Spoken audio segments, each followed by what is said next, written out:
In the early years of the 8th century, the world stood divided by power, belief, and ambition.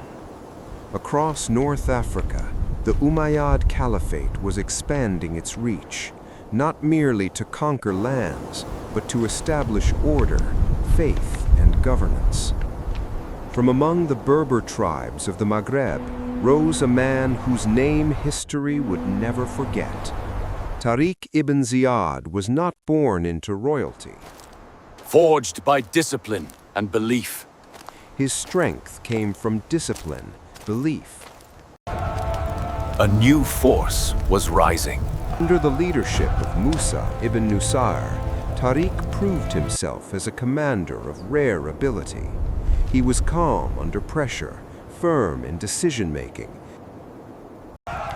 A new force was rising. Reports arrived from across the narrow sea of political chaos. We have watched them from afar. Their numbers are great, but their discipline is lacking. Today, we show them true strength. Leadership does not always speak. The sea separating Africa from Europe. The sea is behind you, and the enemy is before you. No Muslim army had crossed it before. Supplies were limited.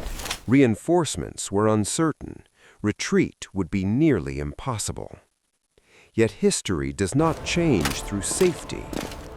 A land burdened by injustice. In the year 711 CE, Tariq ibn Ziyad was entrusted A journey with was a about force to of begin. approximately 7,000 men, most of them Berbers like himself.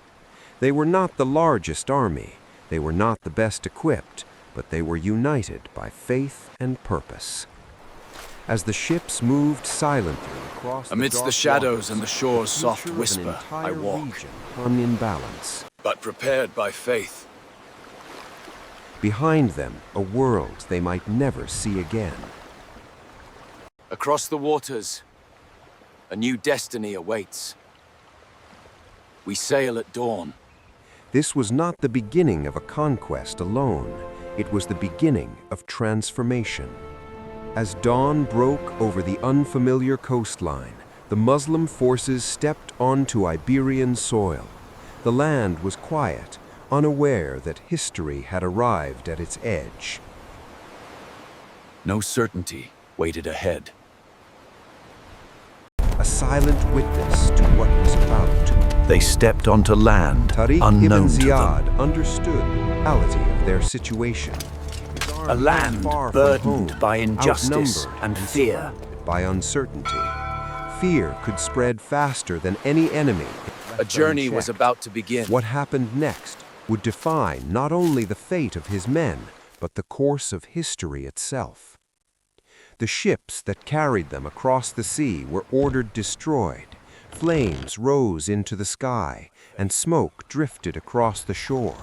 There would be no retreat, no return, only forward. This moment was not madness, it was strategy. Tariq removed the option of hesitation. His men But history stood united by necessity already knew and his name. conviction. Survival depended on courage. Victory depended on discipline. Ahead of them stood the Visigothic kingdom, ruled by King Roderick. Confident in numbers This and mountain armor, would the enemy witness courage. underestimated the force that had arrived on their shores. Power made them careless. As both sides prepared for confrontation, the difference between them became clear. One side relied on numbers, the other relied on belief, leadership, and unity. When the armies finally met, the battlefield erupted into chaos. Dust filled the air. Steel clashed against steel. Behind them, the sea. Ahead, an empire. Visible, steady, unyielding. Hours turned into moments. Behind you is the sea. Before you is the enemy. There is no escape but through courage. The Visigothic forces began to collapse. disappeared. Their formations broke. Resolve Confusion was born. spread. Confidence turned into fear. The enemy By the stood end of the battle, confident in King numbers. Roderick's army lay defeated. Victory had been achieved, but what followed Power mattered had more made them than the battle blind. itself. Tariq ibn Ziyad did not allow chaos to take root. There was no unchecked violence, no reckless destruction. Discipline was maintained, civilians were spared, order was established. But faith does not count numbers. The battlefield told its story through broken weapons and fallen banners. Tariq walked among the aftermath not with pride, but with reflection.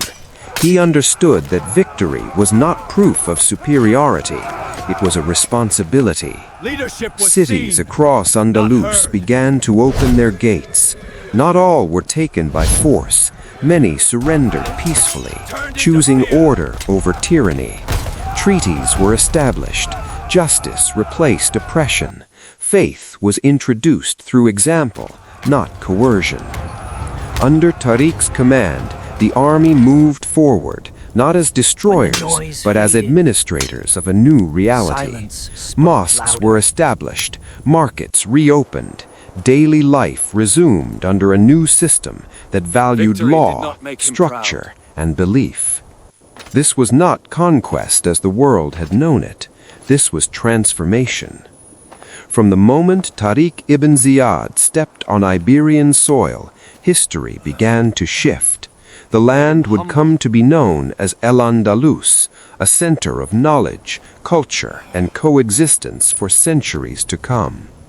The mountain near the shore where he first landed would forever carry his name, Because he knew where Jabal victory truly al-Tariq, came from. Gibraltar, a silent reminder of a man who crossed a sea with faith and resolve. Tariq did not rule as a king. He did not build monuments to himself. His legacy was written into the land, the people, and the future that followed. Scholars, scientists, architects, and thinkers would one day rise from this region, shaping the world in ways unseen. And it all began with a decision to move forward when retreat was easier. History remembers those who dare, those who lead without arrogance, those who change the world, not for glory, but for purpose. Tariq ibn Ziyad crossed the sea, and the world was never the same.